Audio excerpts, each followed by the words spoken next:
अस्सलाम वालेकुम स्टूडेंट्स। आज का जो मेरा टॉपिक है वो डायरेक्ट इनडायरेक्ट में ये हिस्सा है कि जब हमारी रिपोर्टिंग स्पीच पास्ट हो जाती है तो हमें कुछ तब्दीलियां करनी पड़ती हैं। वो कौन सी तब्दीलियां हैं और वो क्यों करनी पड़ती हैं, आज इसी चीज़ का जवाब तलाश करेंगे।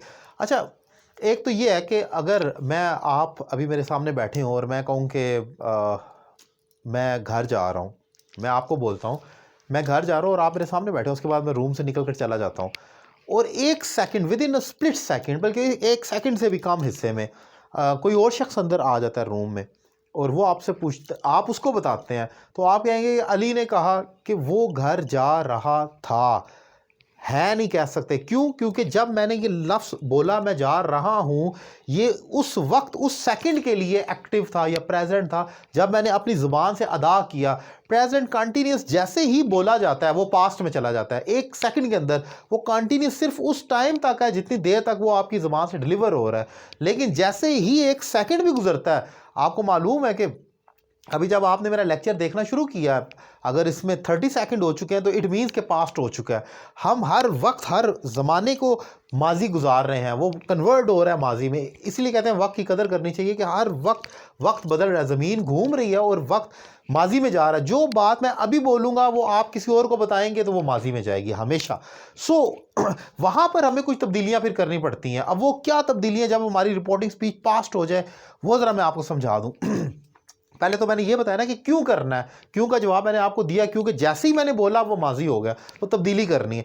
अब करना क्या है, प्रेजेंट अगर आपकी रिपोर्टिंग स्पीच पास्ट है, फॉर एग्जांपल ही सेड, ये रिपोर्टिंग स्पीच पास्ट है, ही वाज सेइंग या he had been saying, whatever, कोई भी पास्ट का फिक्र है, रिपोर्टिंग स्पीच आपकी पास्ट है।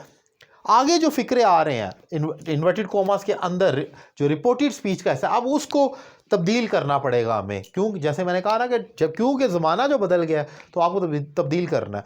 तब्दील क्या करना है मैं ज़रा वो समझा दूँ। प्रेजेंट के हमारे पास चार फिक्रे होते हैं: present indefinite, present continuous, present perfect and present perfect continuous.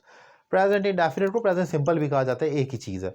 अब ये जो प्रेजेंट के चार है ना, इसमें कंफ्यूज नहीं होना, ये उठाकर एज इट इज़ पास्ट के चार में ले जाना है। यानी कि प्रेजेंट इंडेफिनिट पास्ट इंडेफिनिट में चला जाएगा, present continuous past continuous, present perfect past perfect में, और present perfect continuous past perfect continuous. मैंने यहाँ सारा तो नहीं लिखा क्योंकि मैंने कहा मैं बोल कर समझा दूंगा, ये अंडरस्टूड सी कुछ चीज़ें हैं। और अगर आपको टेंसेस नहीं आते तो डायरेक्ट इनडायरेक्ट में अपना टाइम ज़ाया करने की बिल्कुल आप हमाकत ना करें, पहले टेंसेस सीख लें, टेंसेस के बगैर आपको ये समझ नहीं आएगा। अच्छा, आगे चलते हैं। तो अगर रिपोर्टिंग स्पीच पास्ट है और आगे प्रेजेंट के कोई भी फिक्रे आ रहे हैं, वो अपने अपने पास्ट में चले जाएंगे, जैसे कि मैंने बताया। अच्छा, अगर रिपोर्टेड स्पीच में जो यहाँ पर, जैसे मैंने कहा कि ये एक फिक्रा, he has pass the exam, ये प्रेजेंट परफेक्ट है। He said he has pass the exam, तो मैं कहूँगा ही सेड दैट या ही टोल्ड दैट, ये प्रेजेंट परफेक्ट पास्ट परफेक्ट में चला जाएगा, तो मैं कहूँगा he had pass the exam. मैं हैज़ नहीं कहूँ, क्यों? क्योंकि रिपोर्टिंग स्पीच पास्ट है। अगर ये पास्ट है तो अगला रिपोर्टिंग स्पीच का कोई भी हिस्सा वो अपने प्रेजेंट से अपने पास्ट में कन्वर्ट होना लाजिम हो गया। तो ये चीज़ यहाँ पर मैंने डिफाइन की। अगर रिपोर्टिंग स्पीच में हमारे पास फ्यूचर के फिक्रे आते हैं, जैसे फ्यूचर के तमाम फिक्रों में विल आता है या शैल आ रहा होता है, तो कोई मसला नहीं है, आपने विल को उठाकर वुड कर देना या शैल को शुड कर देना, सिंपल इज़ दैट। लेकिन मसला या कन्फ्यूजन थोड़ी सी वो हो सकती है कि अगर रिपोर्टिंग स्पीच पास्ट है और आगे भी कोई पास्ट का ही फिक्रा आ रहा हो तो क्या करना है। तो थोड़ी सी आपको अपनी अकल को इस्तेमाल करते हुए इस रूल या स्ट्रक्चर को फॉलो करना होगा। अगर पास्ट इंडेफिनिट है तो उसको कन्वर्ट करके पास्ट परफेक्ट में ले जाएं या पास्ट इंडेफिनिट में भी रख सकते हैं।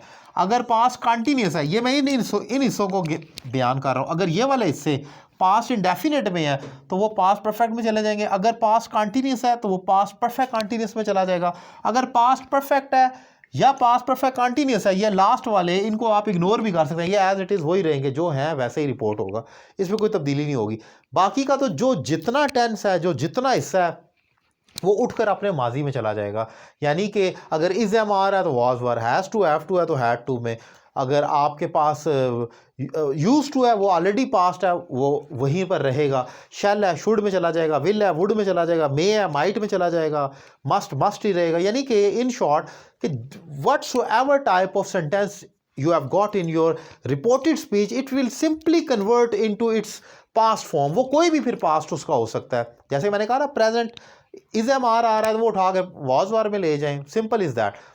एक और एग्जांपल आप जरा गौर करें। अली सेड, अली ने कहा, वेयर डू यू लिव, तुम कहाँ रहते हो। अब एक तो ये करना है सवालिया में आस्क्ड हो जाएगा। Ali asked where I lived, ये प्रेजेंट सिंपल का टेंस था क्वेश्चन, और इसको जब मैंने पॉजिटिव किया तो ये पास्ट इंडेफिनिट में आएगा। जैसे कि मैंने कहा कि प्रेजेंट इंडेफिनिट आपका पास्ट इंडेफिनिट में चला जाता है, तो ये हमारे पास रिपोर्टिंग स्पीच पास्ट थी और ये प्रेजेंट इंडेफिनिट है, तो इसको हमने पास्ट इंडेफिनिट में किया। लेकिन एक और ब्लंडर, इसमें डू या डिड ये कुछ डालने की जरूरत नहीं, क्योंकि आपको मालूम होना चाहिए पास्ट सिंपल या पास्ट इंडेफिनिट के पॉजिटिव में हेल्पिंग वर्ब कोई नहीं आता, हम उठाकर पॉजिटिव करते हैं। तो जब इसको पॉजिटिव करेंगे तो वेयर आई लिव्ड हो जाएगा, ये नहीं करते ना वेयर डिड आई लिव या कोई और ब्लंडर मारते।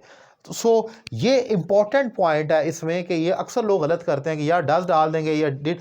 आपने इनडायरेक्ट करते वक्त पॉजिटिव करना होता है, जब पॉजिटिव करना है तो पॉजिटिव में तो डिड या डू का या कोई सवाल ही पैदा नहीं होता। ये एक इंपॉर्टेंट पॉइंट था, बहुत ही इंपॉर्टेंट है।